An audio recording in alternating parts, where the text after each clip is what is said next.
Political skepticism, probing the boundaries of critical thinking and the scientific method. Scientific skepticism, as it is commonly known, is the belief that through empirical investigations of the real world, we can discover truths, and that the best way to discover these truths is through the scientific method. The scientific method, as we're adapting it here, involves several steps. Observational evidence. Go out and take a look at the world. Make note of what's actually going on. Use this as the foundation for your hypothesis generation. Hypothesis generation is where you sit there and you make predictions about the future. It's where you say, this happened, I expect that to happen. If I change this, I expect this to change as well. Then you go out and you experiment. You go out and you say, well, did this actually occur? Were my hypotheses correct? Were my predictions realized? And then you repeat. You go out and you check your observational evidence. You refine your hypothesis. You do more experimentation. The scientific method isn't a destination, it's a process through which we become better and better able to understand and deal with the world we live in. Political skepticism asks the question, can we apply the scientific method to the spheres of politics and by extension to the areas of society and economics?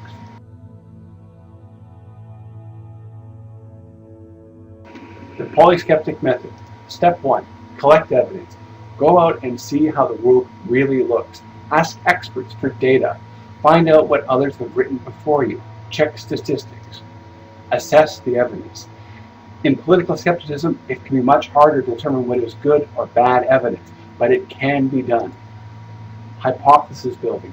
What have others predicted on the evidence at hand? What predictions can you make? Create a set of testable results. This is what you're going to use to define or assess how well your model is. Experiment. Experiment in the world. See what others have done before you.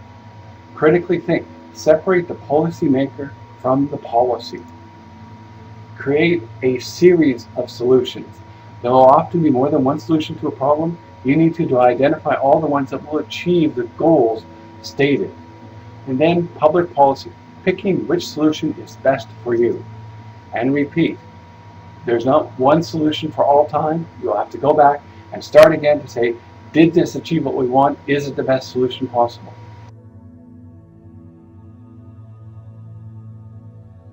A PoliSkeptic example. Should brothels be legalized? Recently, the Supreme Court of Ontario struck down 3 laws. 1. It was illegal to own a brothel or be within one without a legal purpose. 2. It was illegal to live wholly or in part on the avails of prostitution of another. This included such things that if one was a sex worker and you wanted to pay a receptionist, a bodyguard, or even your landlord, those would be illegal acts. Communicating in public view for the purposes of prostitution. Essentially, this was aimed at people who were streetwalkers. Your car is a private property, but if you conduct business where others can see you, that was deemed a crime. Step 1. Collect evidence. In this particular instance, the Supreme Court of Ontario followed the PoliSkeptic example really well. Both sides presented witnesses. They all testified, pretty much uniformly, that life on the street was more dangerous than working in a house. The Crown side, the government side, hoping to uphold the current laws, emphasized drug addiction and prostitution and violent pimps. Law enforcement testimony largely focused on how prostitutes were victims and the difficulty of enforcing the current laws. Assessing the evidence. We have to acknowledge so far that what we've seen has been anecdotal evidence.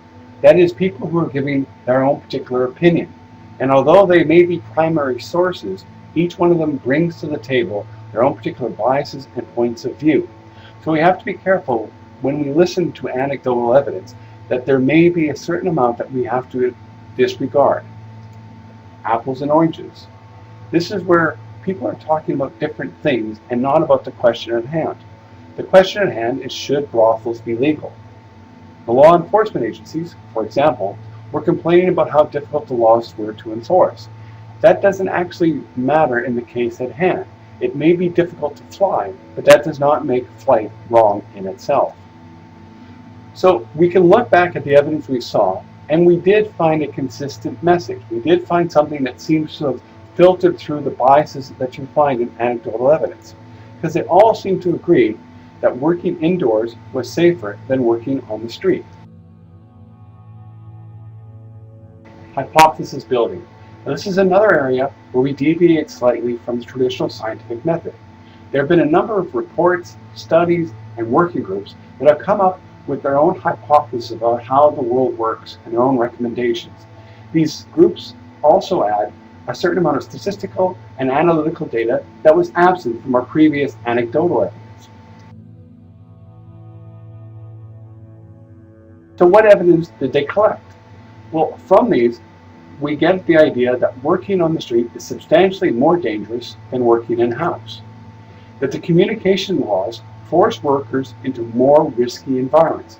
That is, if you don't want to be arrested for prostitution, you're going to go to some place where the cops don't hang out, where it's hard for people to see you.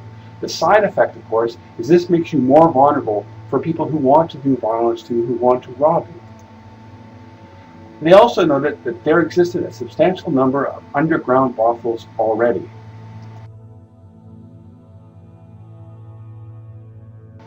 Theoretical policies. From these reports, we can start to assemble a policy that might help solve our problem. The reports seem to agree that the current laws put sex trade workers at increased risk. They recommended or hypothesized that legalizing brothels and loosening of the communication laws would make it safer for the sex trade workers.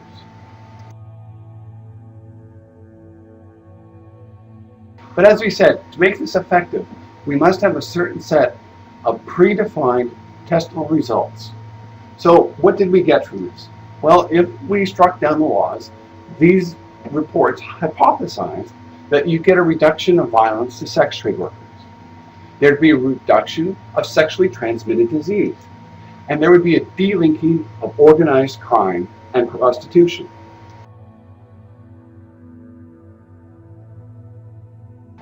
Step 5, the experiment. Again, this is an area where it's difficult to apply the scientific method to politics, but not impossible. In science, you put people into a lab and you change certain variables to see if the results. We can't do this in the real world. But we live in a big world, and there are other people who've had the same problems we've had, and we can use their example as a form of an experiment. For example, the Netherlands in 2000 repealed its anti-brothel laws. They allowed municipalities to regulate brothels through licensing. What was the result?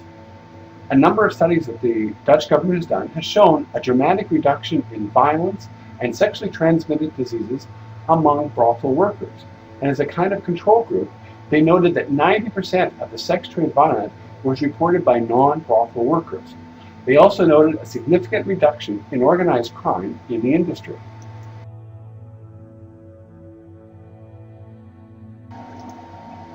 New Zealand repealed its anti-brothel laws in 2003. There, they instituted a mandatory certification system for brothels. What they discovered after they had done this was that the incidents of theft, violence, and coercion were infrequent, that there was no increase in the number of underage workers, and that there was a dramatic reduction in organized crime in the industry.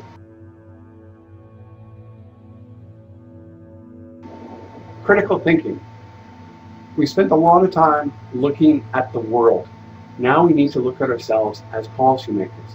We have to be sure that we don't let our own personal biases interfere with this part of our assessment, that we don't fall into some bandwagon, that when we look at the evidence, we're looking at it from an objective point of view and not allow cheap emotion or simple appeals to authority, be they valid authorities or not, to sway our opinion. One of the best ways to do this is to see what the other side, what the counter-arguments are.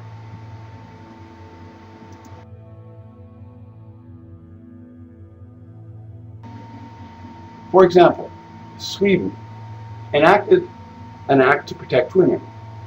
It kind of bucked the trend. This was in 1999.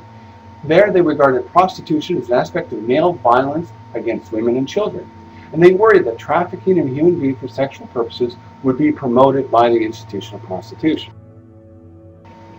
Here in Canada, our own Justice Minister stated that prostitution is a problem that harms individuals.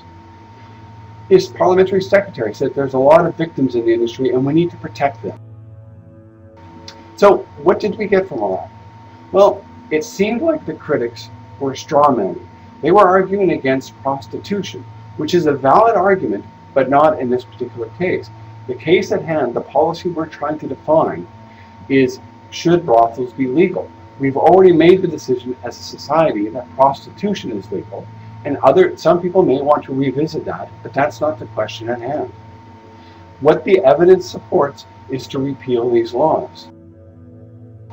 So now we need to recognize the fact that there may be more than one policy solution to this particular issue. Now the one at hand was to repeal the laws. There may be others. How do you set up this pool of solutions? Well, for each possible solution, you need to set up success criteria. So for example, we would want a reduction of violence towards sex workers, a reduction of theft, coercion, and sexually transmitted diseases. But we also have to set up failure criteria. We do this so that we can have a better understanding as to which policy ultimately will be best for us.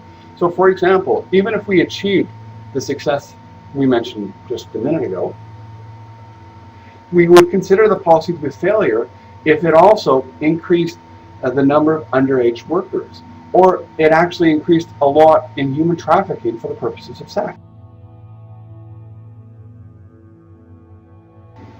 Step 8, the policy decision. Now that we've created a pool of possible solutions, we need to figure out which one is most appropriate for our particular situation. Now there are going to be a number of factors that will determine which works best for us. Ideas of rights, of ethics, popular opinion, political and economic constraints. Having created a pool of effective possible solutions, we now apply these other aspects of more traditional politics to determine which one we will actually apply in our own particular situation.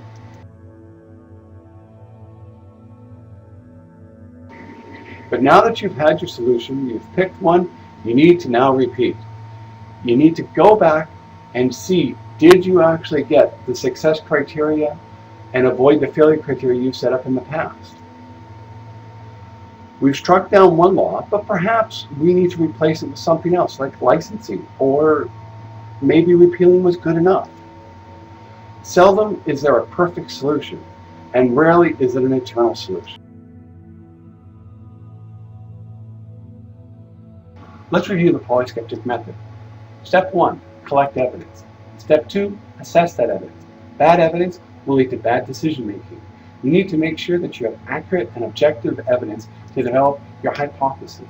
Your hypothesis must have testable results, because it's these results that you can apply to experiments done around the world to people who've had a similar situation you currently are going through. And you must use your critical thinking skills to make sure that the solution objectively achieves the goal at hand. Odds are there'll be more than one solution. So don't be afraid to have a solution pool, because ultimately you need to pick one that is best suited to your community. This is often where traditional politics come into mind. And then of course you need to repeat. Once you've made a policy decision, you can't walk away from it. You must go back and assess, did it achieve the goal we originally aimed at? Thank you all for listening, for watching, and for thinking. This is the Skeptic Edge saying, eyes open, minds on.